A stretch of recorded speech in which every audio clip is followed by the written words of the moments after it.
Today is one of those interviews that reminds me why I'm here on this channel interviewing people. And it's when you meet someone who has been at the low of the low, to where their life didn't have any meaning, to where they didn't know if they could move forward.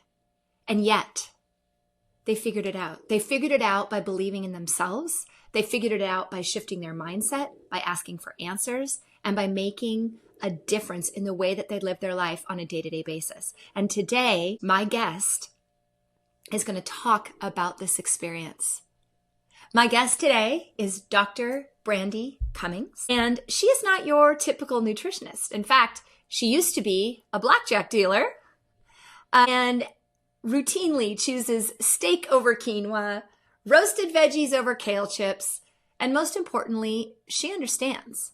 She understands those of you that are really dealing with chronic issues, with disease or situations that have taken you down. She overcame severe mold exposure, which caused so many different downfalls in her life to the point where she was like, what am I supposed to do now? So I'm excited to have this conversation with Brandy and for you to hear her story. Here it is. Well, hi, Dr. Brandy Cummings. Well, hey there. So good to have you today. Oh man, I'm so happy to be here. What a way to start my day.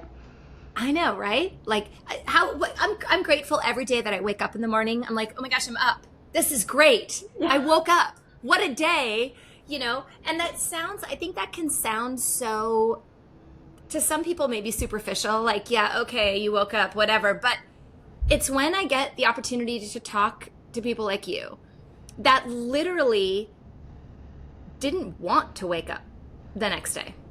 Right. If that makes sense, right? I mean, Yeah. I think there's so many of us that have had lows. I had a massive low after the death of my mom where I thought, why bother? What's life? I think so many people wake up in the morning and they don't have that zest that you and I have now. And one of the most common misconceptions is that, oh, well, they probably haven't had the heartache I've had, or they don't understand. They wake up and they're positive, but they don't get what I'm saying. And one thing we can definitely say about you, my friend Brandy, is that you very much understand what they are going through. And so if you don't mind, I want to start this interview really diving into the emotional place you had to be in that moment where it was like, do I stay? Do I not stay? And then kind of what was that shift in you that made you decide to make this massive change and change the course of your life? And then we're just going to unpack the story from there. Does that sound fun? Sure, sounds good. Bring me back to those moments at your lowest. So when I was at my lowest, I could not work. I had to quit my job, and we were not in a financial situation for me to do that, but there was no other way. I had a really hard time showering myself. I couldn't participate in any kind of social activities. I had a miscarriage, and all I wanted to do was start my family. And, and I felt so out of my body. Like I literally just felt like a host, like I was alive, but I wasn't in my body. Kind of this like omnipresent type of feeling. And I just got to a point, after dealing with this for a couple years and just progressively getting worse and worse and my mental health declining more and more, I just got to a point where I was like, you know what? This ain't the play. This is not it. Like, I either need to get better or just like transition off of this earth and this human experience because I can't do this anymore. And it's such an awful place to be, but so many people are in that place. Yeah. So many people have been in that place. So I know you've had multiple ups and downs throughout your life, right? And now you're somebody that helps people, especially moms, right, with chronic illness and chronic disease, get over this hump. But what was your body going through? What's the story? What brought you? I have a mold story, and so I 2015. That's crazy that that's 10 years ago now. So in 2015, all of a sudden, I was feeling extreme vertigo.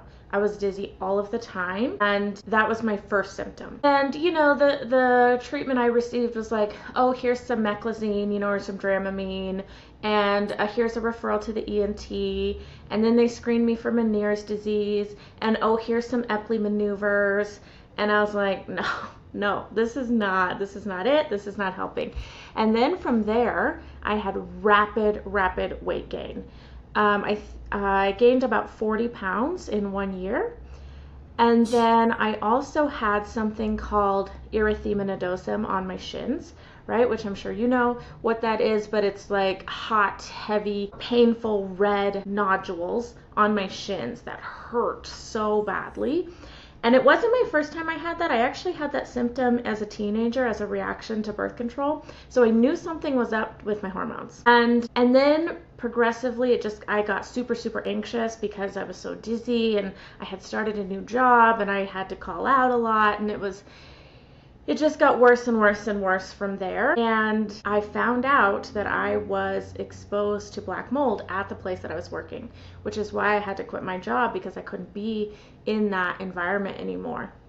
And I talked to my boss and the people there, and they wouldn't do anything, and they wouldn't hear me or offer to test or do any remediation. So I had no choice, but I had to leave. And around that time that I left, I also suffered a miscarriage, and I was already kind of in such a low point. And when I started bleeding, and I went to the doctor, I was in my mid 20s at this point, I believe, early 20s, and I was scared, right? Like, you're pregnant and then you're bleeding. Like, that's very nerve-wracking. So I went to urgent care, and the nurse is like checking my vitals and everything. And I still remember like the sound the doctor like hit the door and like burst her way into the room, and was like, wait. I don't understand why you're here. There's absolutely nothing we can do for you. You need to go home. And she like made the nurse stop taking my vitals, and just like wouldn't hear me, didn't ask me a single question about, what color is the blood? How heavy is it? Are you in pain? Like, have you ever experienced this before? Like, not a single question, nothing. And they literally kicked me out. They made me leave. And so I'm sitting in my car, and I was just like, I'm bawling. I'm like coming to the realization that this pregnancy is not going to stick. And I'm so sick, and I'm at such a low mentally.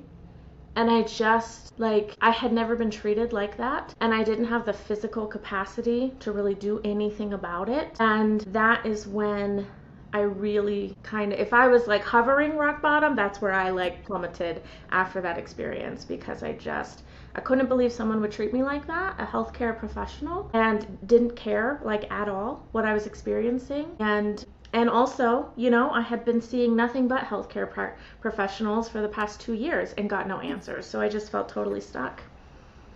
It's interesting because you said the mold exposure was at your job, right? So other people were being exposed as well. Yeah. But you were getting like a full-blown symptom reaction to it, and I'm guessing they weren't yet at that point, right? Yeah. I mean, looking back, there's a couple people in mind where I feel like they were being impacted. They just didn't know it either, just in different ways, different manifestations. Yeah, and I always find it interesting because when I talk to people, I mean, all of us that have going through or gone through these transitions where we've made a decision to just maybe go in a different direction with our health or really harness our inner power, when you look back, your body was actually communicating beautifully with you that there was a problem, right? Yeah. And unfortunately, other people's bodies, maybe they weren't recognizing it, maybe they didn't see it, maybe they weren't listening to their body, but they weren't listening to their body. Yeah. So they couldn't fathom that you're sick from this. Oh, she must be crazy, or she must be making it up, or she must not understand. She's nuts, right? That's right. When they probably were having these reactions to the mold as well, but didn't listen to their body. And what a beautiful vessel your body was for you in that moment. Like, if we can just take a moment and put some gratitude on that it actually forced you to leave where you were. right? Yeah, And that saved your life. it really did, because it wasn't looking good for a minute. No, no. And Yeah. I think there's a lot of things that happen in our lives that when we're in it, we don't see that silver lining, and we say, oh, this happens for a reason or blah, blah, blah. And in that moment, you're like, yeah, whatever.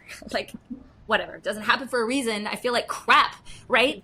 But looking back, what a beautiful thing for your body to do. Like, I look at that as your body saying, I am better than this. I am not going to let this continue. You are being forcefully removed from this environment so that you can heal. And maybe there was I'm going to say divine intervention or a spiritual intervention that sent you to the hospital that day so that you could see where there was a hole in medicine and where we could support. I mean, that's how I went into medicine. Is my dad had a stroke and I wasn't going to be a medical doctor, and I was in the hospital and I wasn't getting any answers. Nobody would answer me a question. I couldn't find a doctor. Nobody knew. I mean, I literally got nothing. And I thought, wait a minute, this is ridiculous. Like, I can't even get a question answered, right? About a loved one that I care about. And I'm almost and I was getting dismissed when I would ask, because I had knowledge of the brain. I was in veterinary medicine, but I had to learn a lot of physiology, right? So it was like, oh yeah, you stupid little thing. Just go hold your dad's hand and figure it out, right? So I just want to take a minute and put some gratitude towards that, because your body totally saved your life. Yeah. So you have like this epiphany, I guess, or this moment where you're like, okay, it's either this or this. I'm either staying or going. What'd you do? What did you start doing to get yourself out of this hole and turn it around? Man, sometimes the universe really has your back. I went to this conference that I was not feeling well enough to go to. And I'm sitting there getting ready for the keynote speaker to start, who I was very excited to hear. It was actually Dr. Perlmutter. I was very excited. And, he comes out on stage, but I was just like, I was so out of my body. And I was just like, I can't do this. Like, I can't sit here. And so I had to leave. I had to go outside. I found a tree to take a nap underneath. Like, I couldn't be in that situation. But it was at that conference that I found this practitioner. And he was put, in my path and in my life for a reason. And to this day, like, I have so much indebtedness and gratitude towards him, because he was the one where, number one, I was heard for the first time in years. And number two, he was like, of course this is how you're feeling. Here's what we're going to do. And I was just like, what? I've done so many screening tests. I've had so much lab drawn. I've seen so many specialists. What do you, like, just so nonchalant, like, of course. And so, he was his angle and his expertise was really around genetics and genomics. So for him, we really started there. And going back to your point, it kind of probably explains why I was feeling more symptomatic than the other coworkers in my building, because of my genetic predisposition around things like methylation and detoxification. And so I started working with him. We really changed my diet, very targeted supplementation, like a lot of like feeding and nourishing and giving my cells like everything that they need. And then we went down kind of a detoxification route, and it did not take very long, and I could feel, it was like a switch flipped in my body. I was like, oh my God, this is working. Like, I could literally feel myself coming back online. Like, I was coming back alive, and I was like, oh my gosh, this is working. And then I just went all in, and remember, like, I'm not working. We're not in a financial situation for me to not be working. And now I'm paying for this practitioner. And now I'm paying for all of this stuff that he's recommending, and supplements and different foods and detoxification tools. And I went massively in debt. I mean, massive is relative, but for me at the time, it was a lot. And but I was like, I don't care. I'll do anything, because this is my only shot. Like, I cannot afford not to do this, and I can tell that it's working. And so I just kept just trusting in the process, and then I just got better and better and better. And then I wasn't quite what I would call kind of through the process, and then I got pregnant again. So I kind of had to pause, the heavy duty like detoxification work, and I just switched to just being, very nourishing and supportive, and then I had my daughter. I love it. I imagine this opened up a lot of money mindset issues for you in the process as well, right? Because you're like, well, I have to get better. I'm going into debt. I have to bet on myself. Yeah. I mean, we're both business owners and entrepreneurs, so we do this every day, and it's not easy. Like, you have to bet on yourself, right? And you had to bet on your healing and bet on this person to help you through it. And, I'm sure that wasn't easy on the finances of the household. And I'm sure there was a lot that you had to overcome even from that, right? Just from, I don't know. I think there's so many times throughout my life, I think of where my husband and I have put money towards something, and like later we're like, man, like if only we would have still had that. But look, sometimes you have to save your life. Right? And how much would you have spent in conventional dollars, right? Trying to find an answer and continuing to find an answer and continuing to find an answer and just getting sicker and sicker and sicker and sicker and sicker. And how much would that cost, So was this next pregnancy successful? It was. And also it continued to highlight for me the gaps in support in standard medical care for people, having a baby. I remember calling the doctor when I was pregnant again, being like, I had a miscarriage and now I'm pregnant again and I need to make my appointment. And they were like, great, call us back when you're 11 weeks long. And I was just like, whoa, 11 weeks, I'm like, what do you mean 11 weeks? And I was like, don't you know that like all the neurodevelopment is happening now? Like, I need some education about how to grow a brain, right? I've never grown a brain before. And they were just like, no, we'll see you later. And I was just like, oh my gosh, what? And so that was the first kind of like, oh my gosh. And then those types of examples kept happening throughout my pregnancy. And then when I gave birth, I tried to give birth at a birth center, and I just got too tired. So I transferred to the hospital and I got an epidural, and I was able to have a vaginal birth. And so all together, I was awake for about 60 hours. I was in active labor for just over 30 hours, and I pushed for 4 hours.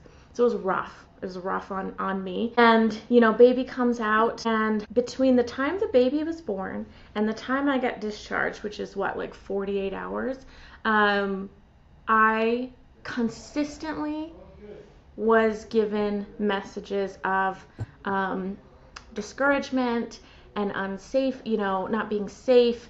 For example, like when baby was first born, there was this nurse standing over my left shoulder, and she's looking down at me and baby. The first thing she says to me is, oh, you have flat nipples. Breastfeeding's going to be really hard for you. And I just remember in that moment thinking, like, I've been awake for 60 hours. Like, don't say shit like that to me. Well, like, no, I could not. How awful. Like, women are born to breastfeed. Like, that's ridiculous. Oh my gosh, I know. And another big one, I had, so those like henna tattoos that some women get on their bellies? So I had a henna tattoo on my belly. And when I gave birth, the baby fractured my tailbone. So I was in a lot of pain for my tailbone. And I couldn't get up to like go, to the bathroom by myself or anything. So here I am sitting, this is like 2 days on the second day, and I have a nurse get me up to take me to the bathroom, and I had some blood on my arm. And she looks at me, she's like, oh, you must have had a henna tattoo on your arm. And I said, no, that's blood. I've been sitting here in blood and afterbirth for 2 days because nobody will help me get a shower. And she was just like, and it just kept happening. My doctor came in, my baby had to have a billy blanket, so she had to have the eye covering, which made me very emotional. I just wanted to look at her. I'm trying to nurse her, and something about that eye mask just made me so emotional. And here comes like my doctor, right? The doctor that's supposed to be looking after me. And she says to me, if you're this emotional already, you might as well just get on antidepressants now. And it was just like that. Like they just kept coming. The comments like that just kept coming. And then right before discharge, they told me, okay, breastfeeding has failed. It's time to switch to formula.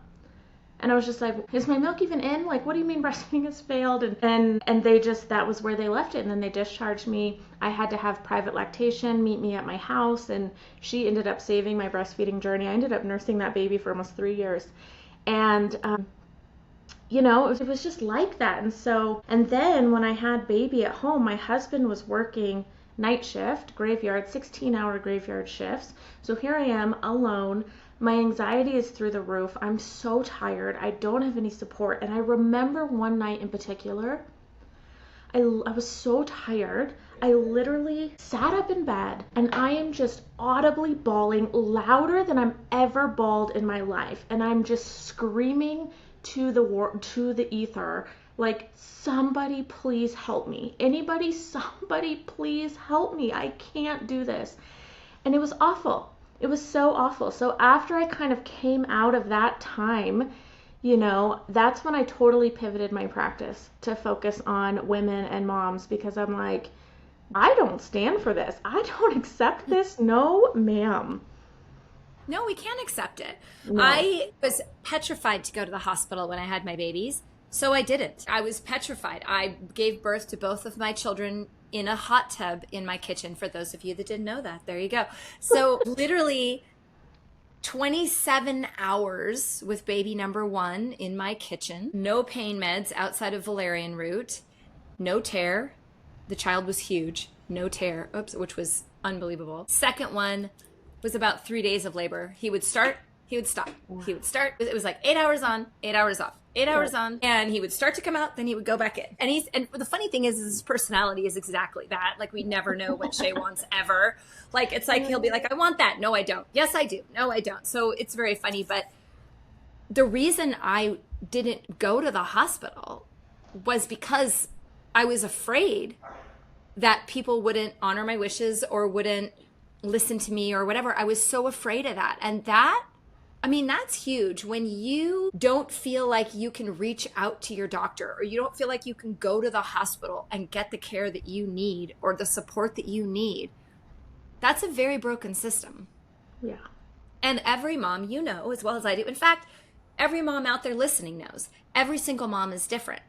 Every single breast journey is different. Every single child is different. Every single emotional journey is different. Every single birth is different. What works with one kid doesn't work with another. That's just the way it goes. You think you figure it out with number 1, and then number 2 comes along and you're like, I gotta start all over again. And you just pray that you're making the right decisions in every single moment to have a well-adjusted adult in the end. And we really don't know if we're going to have well-adjusted adults until we have well-adjusted adults. Jury's still out on mine. Fingers crossed. But yeah, that is the whole reason I didn't even go to the hospital. And I think that's the sad part, is people taking their opinion on what they think the process is. And it takes a really strong woman, so a lot of credit to you, to stand up to that and say, I'm not going to let that happen. How many people in the hospital, when a woman walks up and says, you have the wrong size nipples for breastfeeding, how many of them just automatically take the bottle? Yeah. And don't even try? Yeah. So I think there's a really strong lesson here in standing up for your health and standing up for you. Right? Yeah. Yeah. And you help other women do this. Yeah, I do. And so at that time, my practice was really focused on fertility. And then, I started working with some moms whose kids were a little bit older, who already had kids. And the sentence they kept telling me was, things have never been the same since I gave birth. Mm-hmm. Things have never been the same since I had kids. And I couldn't ignore it, because I just kept hearing it over and over and over again. And it's just this huge catalyst for a lot of women that starts this snowball of a lot of chronic disease and chronic symptoms that they're just not able to connect the dots between. And, and it's for many reasons. It's a multifactorial issue, but we are just not given the support that we need. Like, after I got through that birth with my first baby, I was very hard on myself for many years. I told myself that I was weak and that I was a failure, and that, I had a lot of regret. around how that birth went, and I should have just stayed at the birth center. If I was just strong enough, I just should have stayed at the birth center, and given it a little bit longer. And it wasn't until I had my second baby, who was born at home, who, for all intents and purposes, was a piece of cake as far as birth goes, like no complications, easy peasy. I mean, it was still birth, but, and at first it was so interesting because when that baby was born, at first I thought, I did it. Like, this was my redemption birth. Like, look at me. Look how strong I am. Like, I did it. And then as I got to reflecting more, it was like it just slapped me across the face. It was like, no. This that you just did, easy, piece of cake. Look how strong you were 4 years ago. Look what you did then. Look what you were able to overcome then. And it wasn't until I had that kind of full circle moment where I was like, oh my gosh. And I was finally able to like forgive myself and be proud of myself and just like honor that experience for what it was. But I mean, that was 4 years that really impacted me. And I'm not alone in that. Many women feel that way. Forgiveness is so important. I beat myself up forever when I wasn't giving enough milk to my first baby. And I ended up having to supplement formula. And as a naturopathic doctor, that was like, oh my God, how could you supplement formula? And I won't go into that whole story, but when my second son was born, I was determined. I was like, no, I'm not going to do that again. I'm going to get this milk out of me. And he just would not eat. I mean, the only way I could get food into him was with a bottle. And then I would pump, and then I felt, and I couldn't, there wasn't enough milk let down. And my body it just wasn't, in hindsight, probably my neurotransmitters were through the roof. I'm sure I was stressed to all get out. And I couldn't let down milk the way that I needed to let down milk to feed my babies. And then I felt like a failure because I couldn't feed my own baby. And what a horrible mother I must be. And I know we're not alone in those types of things. And now I'm just, I'm grateful. My children are well developed. They're strong. They're healthy, despite them having to have more formula than I would have liked, right? They still turned out okay. But we do beat ourselves up about every little thing, especially when we're mom. Right? We beat ourselves up. Did we make the right decision? And then every time we go in to ask a question about it, we get all these different answers, or even just go online. The download, oh my God, of like all these different opinions in clickbait medicine. And that's all it is, guys. Here's a quick headline to catch your attention. There's a whole story behind it, but it's like, should I do this? Should I do this? Should I? And then our brains start downloading all this information. And we get this neurotransmitter overload. That then stresses our bodies, our hormones, our mood, brings us down to a lower frequency, and then we give up on ourselves. And so it is a constant evolving thing, isn't it, motherhood? Oh boy, it sure is. How old are your kids now? So now they're 6 and 2. Yeah. Aw. Yeah, and it's crazy how, it's just like the relationship I have with that older baby, it's just different. Not that it's better or that it's more special, but there's just something really sacred about our relationship together because of that, birth experience that we were able to go through and come out the other side of together. And you homeschool them, right? I do. So did you get a lot of pushback from people on that?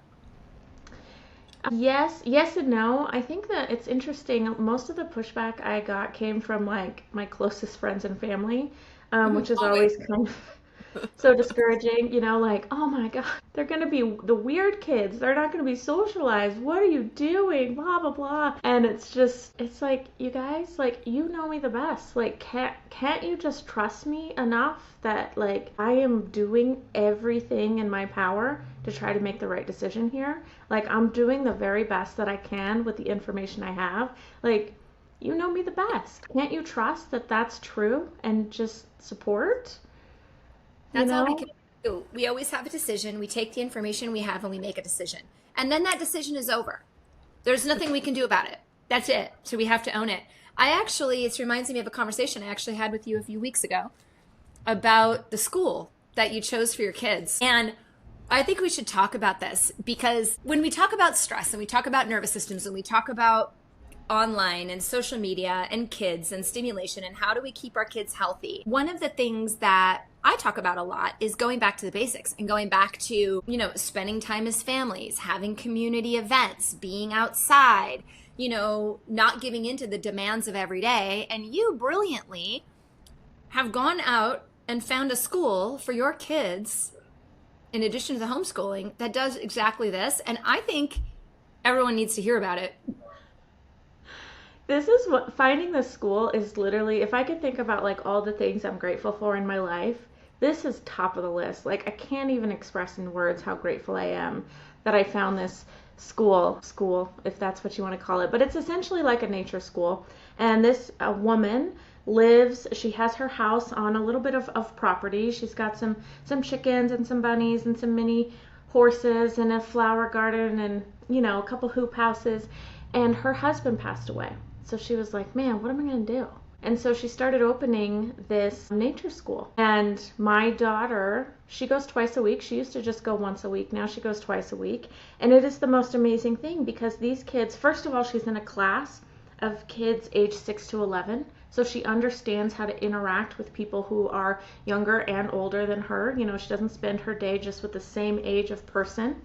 They are outside 100% of the time, regardless of weather. So if it's cold, they build a fire, right? If it's hot, they find some shade. They turn on the water, and then what they do, they do so many things, but one of my favorite things that they do, I think this is what you're referencing that we were talking about when we saw each other a few weeks ago, is they literally built out of wood like these farm stands, and then they opened up this market where they harvested all of the vegetables and flowers and fruits from the garden, and then they sold them to the parents. And then they took their proceeds and they all got together and they took a bunch of seed catalogs and they figured out like, okay, here's what we have. What are we going to spend this money on? What seeds are we going to purchase so that we can make a plan for the next year's harvest? And so it's like all of these business skills, team building skills, connection to nature, connection to our food source, like money skills. It's like I couldn't even have handpicked a better situation, and I'm just so honored that we get to do this. So yeah, that's what they do twice a week, and then we're at home the other days.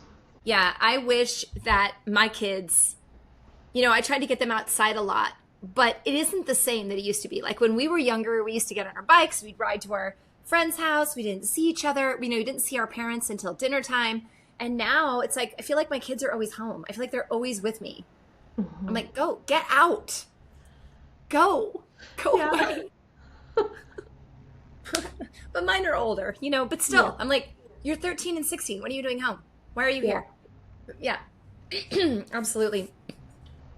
So it's ironic because the last time I saw you, we were at a beach, which I love. Walking the beach is beautiful, but I am like scared to death of sharks, mm-hmm. and you are scared to death of whales. Yes.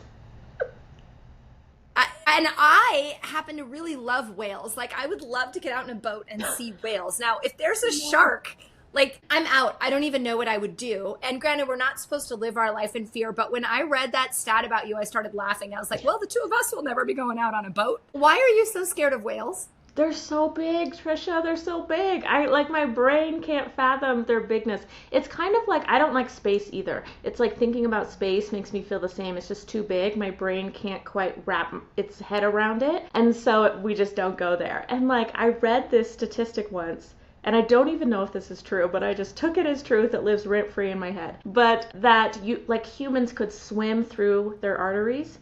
And I was like, oh, no. I cannot comprehend that. That is too big. And then when I was little, I think I was like maybe 7 or so, Kiko, the whale that played Free Willy, he was still living in Newport, in the Oregon coast.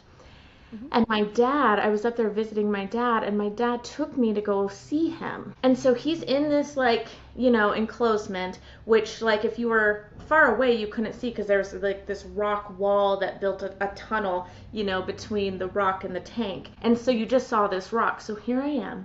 and I'm just walking towards this rock wall, and I know there's a whale behind it, and I'm just little 7-year-old me, and here I am, and then I finally get up to the wall, and I peek around, and there's this giant tank with this giant freaking fish in it, bigger than anything I could ever even comprehend, and I was just like, no, no, no, no, no, no, no, I don't like this. I am determined I'm going to Hawaii this year, and I'm determined to snorkel and see a shark. Like, I'm like, you know what? We're all in nature together. Like, if I'm going to preach that I'm going to be present, present and like share energy with other animals, I need to obviously share energy with a shark. So you'll have to come back to me next year and be like, hey, are we still freaking out about sharks, or are we all good? Because I feel like if I could meet one and maybe like have some eye contact with it and like in its own environment and really like just give into the moment, maybe I'll see that, it's not really interested in me, but I don't know. Yeah. I don't know, because if I go to an aquarium and I see one, I don't want to see one there either. What's that? Maybe start with a small shark. Like, don't jump to a great white, Yeah. Yeah. If I see a great white snorkeling, I don't think that's going to go over well. Oh my goodness. Well, I want to thank you for coming here and sharing your story, because I have no doubt that there are so many people out there, definitely moms and other people that are either going through right now what you went through and feeling like there's no end in sight, nobody's listening to them, jumping from doctor to doctor, staying in bed all day, not present with their kids, not present with their spouse, not present with their friends, and don't see a way out because nobody's opened that door for them. And I'm so thankful that you were here. I'm hoping that you gave them a door to look through, because there is always a way, right? We will always find a way. You will always find a way out. Sometimes it means hitting the lowest and having to really connect with your heart, with your soul, with your inner being in order to see those opportunities. Because when we're stuck in it, we're just stuck in everything. We're stuck in the pain. We're stuck in the sadness. We're stuck in the depression. You can't see the answer. So it looks like everyone around you doesn't have the answer when someone does. But right. You have to calm the nervous system, reconnect with your heart, so that opportunity, that discussion or that lecture with Perlman, or the room you need to be in at that moment, at that time, so that you get led there. So listen to your instincts. I think this is a very strong story of listening to your instincts, trusting your heart, allowing the world to lift you back up and show you the way through. Yeah. So I'm so grateful for you. I am grateful for you. And everything you're saying is so true. It's like, this is what I say to my clients a lot, is like, just because you haven't found answers doesn't mean there aren't any, right? Like, they're there. And we're going to, when they're working with me, I'm like, we're going to find them. And that's true for you too, for anybody listening. Like, they're there. We just need to get the right people, in your path to help you uncover them. And that's totally possible, And trust that you're the starting point for that. You're the kicker. You're the one that says, you know what, I'm going to find this person, or I'm going to listen to my body, listen to the signs it's giving me, listen to where things are happening so that I can start putting the pieces up, rather than getting mad. Right? We get mad at our symptoms all the time. We get mad, and what we really need to be is grateful, because our body is trying to let you know where the answer is if you can just listen up. Let people know where they can find you, dear Brandy. And I know you're doing a summit here that's coming out here, I believe, next week, right? The 14th? I think somewhere. We're 28th, launching the 28th. And so, yes, the Resilient Motherhood Summit is launching the 28th. Tricia will be there speaking, and also about, I think, 42 other people as well. And I very, very carefully chose and picked the right people to help you identify what that best next step is for you. So that is free event launching February 28th. And then my website is resilientmotherhood.health, and that is also my Instagram handle. Awesome. And I'm going to put everything below this so you guys have everything you need to connect. So if this story spoke with you, go connect with Brandy, connect with all of us. If we could just start coming together as a community of women, community of parents, community of neighbors, and start getting back to those basics, get back to those basics of really understanding that we're all going through very similar struggles. The situation of each struggle might be different, but we all struggle. We all fight with our inner demons. We all put way too much pressure on ourselves for whatever reason that may be. And we've all had patterns that we've learned throughout our childhood and throughout our lives that brought we to where we are. So if we can just start talking about it and start coming together, we can start to make a difference in our children's health and in our health. So thanks again, Brandy. Lovely to have you. And I hope to see you soon. Thanks, Tricia. I'll see you soon.